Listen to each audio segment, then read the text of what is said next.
heavy church boy. That's where I'm at.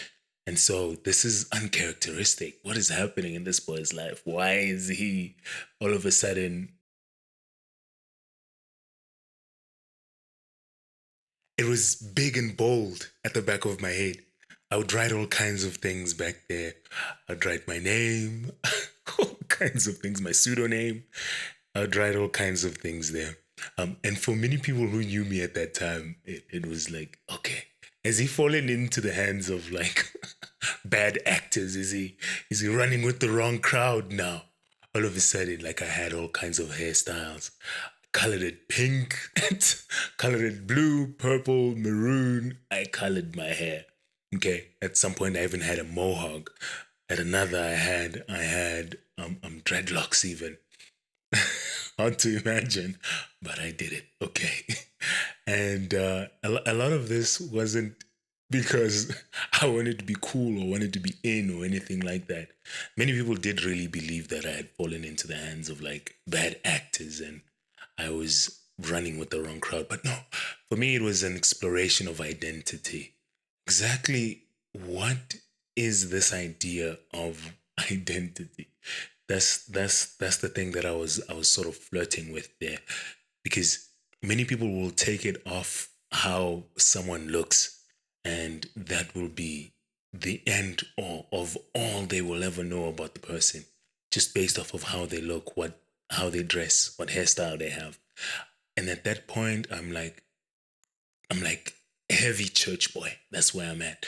And so this is uncharacteristic. What is happening in this boy's life? Why is he all of a sudden got his name tatted on the back of his head and his hair is like flaming purple or red or whatever colors it was back then?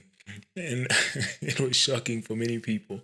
But I wanted to understand what exactly is the link between the link between hairstyles, looks, and what people believe about someone or infer about someone. And here I am now with this hairstyle, which many people thought I was, I don't know, a violent person. I was, so many things were thought about me because of that hairstyle.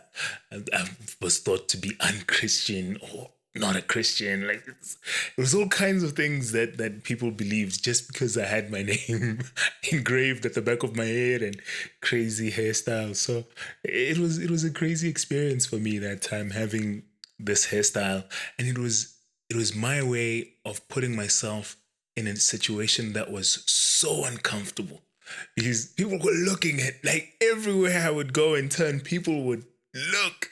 And I am by nature a very shy person, and by nature I'm also a very reserved person, and I do not like attention. So I put myself in a situation where I'm constantly, constantly turning heads, not in a positive. Well, for some people it was in a positive way, but not in a positive way for the most part. So that was quite an interesting experience. I learned firsthand that you shouldn't judge a book by its cover, because for many people, uh, just looking at how I looked, they wouldn't have thought that I'm articulate. They wouldn't have thought that I think. They wouldn't have thought that I know how to convey a thought or two. Like, just my character was linked to how my hair looked and everything like that. So that was an interesting time. Basically, don't judge a book by its cover. Don't judge people by how they look. They know more than you think. They are more than you think. The only way to really get to know someone is by getting to know them, one day at a time. And even then, there's always room for people to shock you. Mm.